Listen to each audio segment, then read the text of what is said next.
ঠেলার নাম বাবাজি, ঠেলার নাম বাবাজি। তোদের আর শেষ রক্ষা হলো না, তোদের আর শেষ রক্ষা হলো না। তোদেরকে বরবাদ সিনেমার প্রডিউসার 14 শিকের বাদ খাইয়েই ছাড়বে। তোরা যে বা যারাই হোস না কেন, একটা সিনেমাকে গলা টিপে মারার জন্য তোরা সম্পূর্ণভাবে দায়ী। আজকে রীতিমতো প্রেস মিট করে বরবাদ সিনেমার প্রডিউসার রীতিমতো সবাইকে হুঙ্কার দিয়েছে, রীতিমতো সবাইকে সাবধান করে দিয়েছে, খবরদার ভালো হয়ে যা। হ্যালো এভরিওয়ান, আসসালামু আলাইকুম। শিমুল আছি আপনাদের সঙ্গে। কেমন আছেন সবাই? আশা করি সবাই খুব ভালো আছেন। আমি আলহামদুলিল্লাহ ভালো আছি। মেগাস্টার শাকিব খানের বরবাদ সিনেমাটি আসন্ন চলতি রোজার ঈদে মুক্তি পেয়েছিল, আপনারা জানেন। সিনেমাটি রীতিমতো বাংলা সিনেমার ইন্ডাস্ট্রিকে একদম এক হাত দেখিয়ে দিয়েছে, এক হাত দেখিয়ে দিয়েছে। সেই সিনেমাটাকে পাইরেসি করার জন্য কিছু বাস্টার্ড, কিছু সান অফ বিচ, কিছু আমাদের বাংলাদেশের ইন্ডাস্ট্রির কিছু নিচু নোংরা মানে মেন্টালিটির লোকজন মিলে, একদম ডিস্ট্রিবিউশন হাউস থেকে শুরু করে সবাই মিলে সিনেমাটাকে পাইরেসি করে দিয়েছে। আমার কথা হচ্ছে, একটা সিনেমা পাইরেসি করার কোনো সমাধান না। এতগুলো সিনেমা ঈদের রিলিজ পেলো, এতগুলো সিনেমা ঈদের রিলিজ হলো, বরবাদ ছাড়া অন্য সিনেমা কোনো কেন পাইরেসি হলো না? কেন পাইরেসি হলো না? এটা আমার একটা প্রশ্ন আপনাদের কাছে, সকলের কাছে। একটা সিনেমা একজন প্রডিউসার খুব স্বপ্ন নিয়ে বানায়, খুব স্বপ্ন নিয়ে বানায় একটা সিনেমা। একজন প্রডিউসার তার খুব স্বপ্ন থাকে যে আমি একটা সিনেমা বানাইছি, এই সিনেমাটা থেকে আমি কিছু প্রফিট করবো, হোয়াট এভার, প্রফিট না করলে নাই।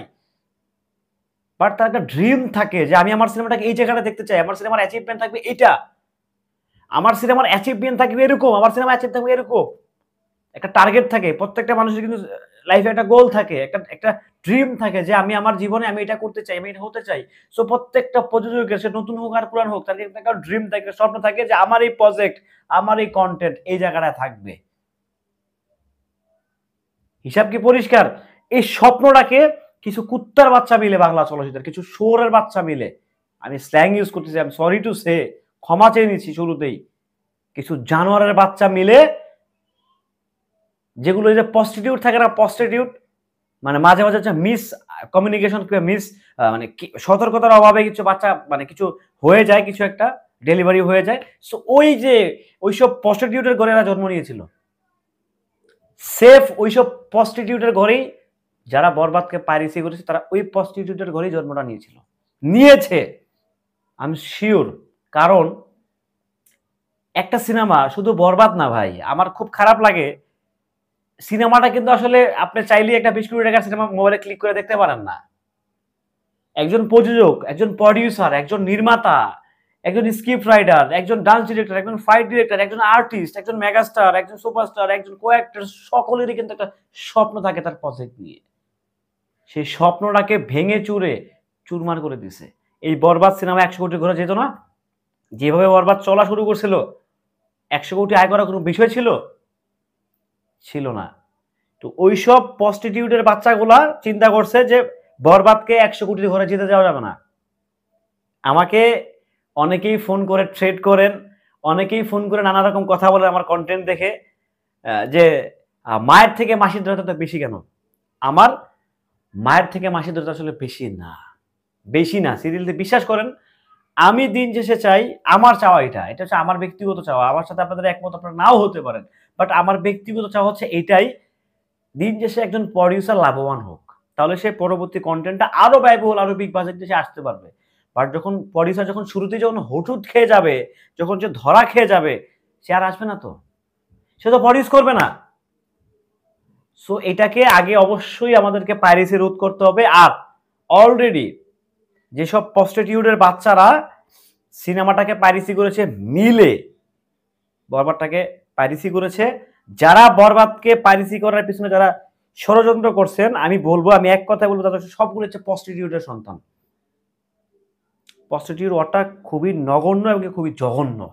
বাট আমি ওয়ার্ডটা কেন বের করলাম জানেন?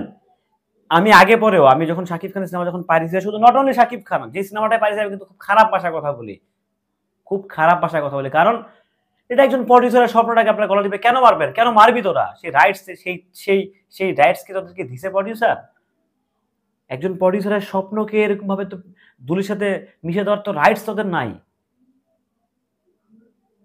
এই যে একটা বরবাদ, যে বরবাদটা রীতিমতো বাংলার সিনেমার চেহারাটাকে পাল্টে দিছে। সো সেই বরবাদটাকে নিয়ে এত ষড়যন্ত্র, এত নোংরামি, তোরা এমন ভাবে গেমটা খেলছিস, একদম এইচডি প্রিন্টটা মেরে দিছিস, যেটা আসলে বিশ্বাসযোগ্য না। তোরা আবার বলিস জানোয়ারগুলা যে সিনেমাটা হচ্ছে বাইরে থেকে পাঠিয়েছে। কুকুরের বাচ্চাগুলো তো জানেই না এই যে গ্লোবালি সিনেমাটা যেভাবে রিলিজ হয়েছে সেটাতে কোনো ব্লার চিহ্ন নাই, এবং কি গ্লোবালি সিনেমাটা একদম ফুল ভাবে রিলিজ করা হয়েছে, কোনো কাটিং করা হয় নাই, কাট করা হয় নাই, আনকাট রিলিজ করা হয়েছে বরবাদ ওয়ার্ল্ড ওয়াইড, বাংলাদেশ ছাড়া। ওরা জানি না এই গভর্নমেন্টের বাচ্চাগুলা। হ্যাঁ, আমাকে ক্ষমা করবেন, আসলে আমি আসলে এইসব ভাষায় আসলে আমি কথা বলা অভ্যস্ত না, বাট কিছু কিছু ক্ষেত্রে না বলে আসলে উপায় নাই, সিরিয়াসলি বলছি। কারণ কি দেখেন, আমি না মানে শুধু বরবাদ না, আমি বরবাদটাকে নিজের করেই দেখতেছি, আমার নিজের সিনেমা মনে করি। আসলে শাকিব খানের প্রত্যেকটা সিনেমাই আমার সিনেমা। আমি যদি একজন শাকিব খানের ভক্ত নিজেকে মনে করছি এখনো, তো সেই জায়গা থেকে আমি মনে করি যে শাকিব খানের প্রত্যেকটা সিনেমাই হচ্ছে আমার ব্যক্তিগত সিনেমা, ব্যক্তিগত সম্পদ। শাকিব খানকে শাকিবিয়ানরা যেরকম তার ফ্যামিলি মেম্বার মনে করে, শাকিবিয়ানরা কিন্তু শাকিব খানের একটা সিনেমাকে ফ্যামিলির একটা সদস্যই মনে করে। আমি জানি না আমার সাথে কে একমত হবেন, কে একমত হবেন না, বাট এটা আমার মনের কথা ভাই, এটা আমার মনের খোরাক। হ্যাঁ, তো ওই জায়গা থেকে একটা সিনেমাকে এরকম ভাবে একটা নোংরা গেম খেলে, একটা জঘন্য গেম খেলে, একটা প্ল্যান করে সিনেমাটাকে পাইরেসি করে দিয়ে, এটার আসলে ভবিষ্যৎ কিংবা এটার ফিউচারটা কি আসলে অন্তত আমি শিমুল জানি না। আমাদের দেশে একটা সময় 1200 হল ছিল।